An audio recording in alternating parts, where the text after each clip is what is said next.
Hi hello नमस्ते. आज मी घेऊन आली आहे एक मस्त अशी काळ्या मसाल्याच्या ग्रेव्हीतील मुटकुळ्यांची रेसिपी.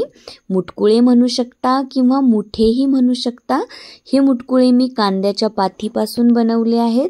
चला तर मग रेसिपी बघूयात. तर ह्यासाठी मी काळी ग्रेव्ही तयार करण्यासाठी सगळ्यात अगोदर 2 कांदे स्वच्छ घेऊन त्याला असे काप देऊन गॅसवर जाळी ठेवून काळे करून घेतले, छान भाजून घेतले. आणि इथे मी 1 छोटी वाटी एवढी चणा डाळ आणि 1 छोटी वाटी एवढी तुरीची डाळ साधारण 4-5 तास भिजत ठेवली होती. नंतर बघा मी काळ्या मसाल्यासाठी इथे 2 मोठे चमचे एवढं किसलेलं खोबरं घेतलं.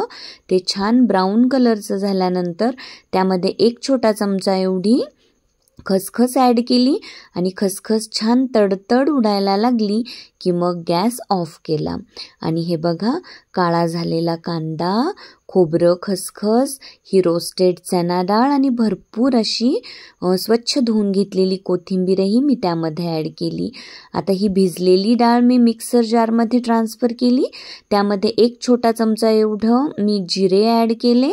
1 इंच एवढा मी अद्रक ठेचून घेऊन ॲड केलं.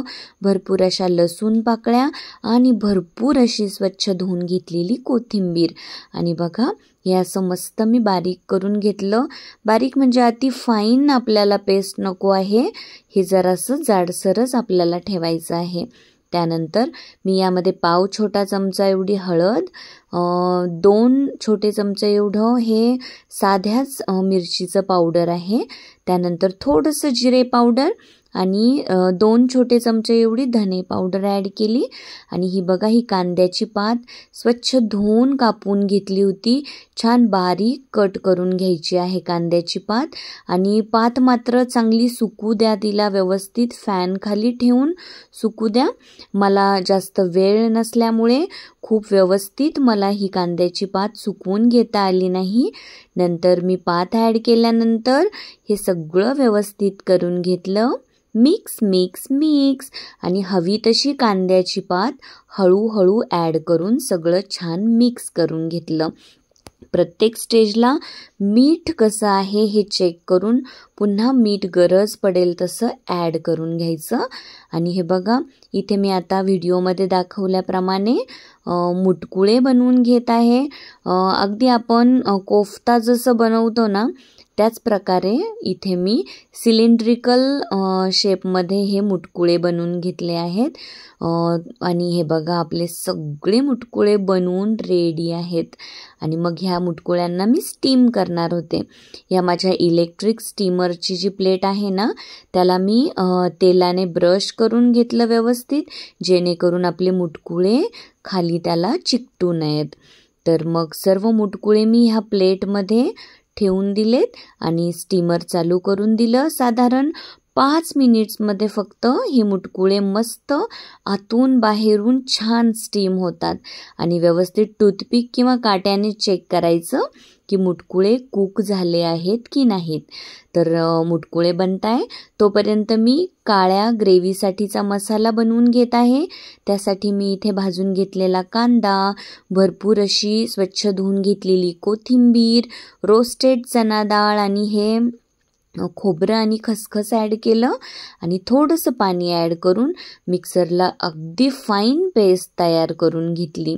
हे बघा किती छान पेस्टला कलर आलेला आहे. त्यानंतर मी एका पातेल्यामध्ये 2 चमचे एवढं तेल घेतलं आहे. 2 टेबलस्पून एवढं तेल घेतलं. तेल छान गरम झालं की 1 मोठा चमचा एवढी मी अद्रक लसूणची पेस्ट ह्यामध्ये ॲड केली. आणि तिचा कच्चा वास निघून जाईपर्यंत तिला छान परतवून घेतलं. आणि अद्रक लसूणची पेस्ट परतली गेली की मग ही जी कांदा, कोथिंबीर आणि खोबऱ्याची जी पेस्ट बनवून घेतली होती ती ह्यामध्ये ॲड केली आणि एकदम छान सगळं व्यवस्थित परतवून घेतलं. त्यानंतर बघा त्याला छान तेल सुटायला सुरुवात झालेली आहे. नंतर मी इथे 2 छोटे चमचे एवढे लाल मिरची पावडर, 2 छोटे चमचे एवढा कांदा लसूण मसाला आणि अगदी पाव छोटा चमचा एवढी हळद ॲड केलेली आहे. आणि त्यानंतर 2 छोटे चमचे एवढा होममेड गरम मसाला मी इथे ॲड केला. आणि 2 छोटे चमचे एवढी मी धने पावडरही ॲड करून घेतली आणि सगळं काही अगदी व्यवस्थित मिक्स करून घेतलं, छान परतवून घेतलं. आता ह्या कांद्याच्या पेस्टमध्ये मसाले व्यवस्थित मिक्स होईपर्यंत आपल्याला परतवून घ्यायचं आहे. त्यानंतर मिक्सर जार धुवून मी यामध्ये पाणी ॲड केलं आणि सगळं काही छान परतवून घेतलं. शेवटी मग मी ह्यामध्ये ही कसुरी मेथी ॲड केली आहे, तीही व्यवस्थित मिक्स करून घेतली आणि छान प्रत्येक स्टेजला प्रत्येक इन्ग्रेडियंट व्यवस्थित ॲड करून मसाला परतवून घ्यायचा. बघा मस्त त्याला तेल सुटायला सुरुवात झाली की मग मी यामध्ये उकळतं पाणी ॲड करून घेतलं. मला ग्रेव्ही जरा पातळच हवी होती म्हणून त्या प्रमाणात मी पाणी ॲड केलं. तुम्हाला जर थिक हवी असेल तर पाणी जरा कमी ॲड केलं तरी चालू शकतं. आणि मग त्यानंतर भरपूर अशी बारीक कट केलेली कोथिंबीर मी ह्यामध्ये ॲड केली. चवीनुसार मीठही ॲड करून घेतलं आणि ही ग्रेव्ही निवांत उकळू दिली. ग्रेव्ही छान उकळली की मग बघा असा तिच्यावर जरासा तेलाचा तवंग येतो आणि ग्रेव्ही मस्त सेट होते. त्यानंतर बघा 5-1 मिनिट्समध्ये फक्त आपले हे मुटकुळे रेडी झालेले होते. ते मी चेक करून घेतले काटा वापरून. हो, एकदम मस्त तयार झालेले होते. आतून बाहेरून छान कुक झालेले होते आपले मुटकुळे. आणि मग नंतर उकळत्या ग्रेव्हीमध्ये हे मुटकुळे मी असे सोडून दिलेत आणि मुटकुळे ॲड केल्यानंतर ग्रेव्ही पुन्हा 5-1 मिनिट मी निवांत उकळू दिली.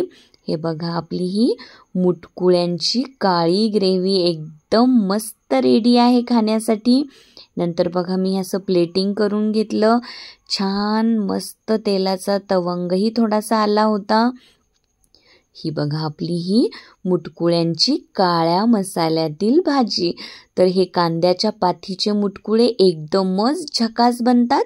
मी मस्त ज्वारीच्या भाकरीसोबत ही भाजी खाल्ली आणि इंद्रायणीचा भात नाही तर मग ह्या भाजीची मज्जा तरी काय. इंद्रायणी तांदूळाच्या भातासोबत तर एकदम मस्त बनला होता हा बेत. आणि बघा त्यानंतर मी गार्निशिंगसाठी थोडीशी कोथिंबीर टाकली आणि थोडीशी कांद्याची पातही जी कापून ठेवलेली होती तीही शिल्लक होती. या कांद्याच्या पाथीमुळे तर एकदमच मस्त ट्विस्ट आला होता ह्या रेसिपीला. आणि ही अशी मी वरून कांद्याची कच्ची ही जी पात ॲड केली ना त्याच्याने एकदमच झक्कास सगळं लागत होतं. आणि मसाल्याची भाजी आहे आणि कांदा लिंबू नाही असं तर अजिबात होऊ शकत नाही. मस्त लिंबू पिळून मी हा इंद्रायणी तांदूळचा भात, ज्वारीची भाकरी आणि ही मुटकुळ्यांची काळ्या रस्स्यावाली भाजी सगळं काही मस्त एन्जॉय केलं. चला तर मग ही रेसिपी नक्की ट्राय करा. चॅनलला लाईक, शेअर, सबस्क्राईब करायला अजिबात विसरू नका. छान छान खा, मस्त आनंदी आणि समाधानी रहा.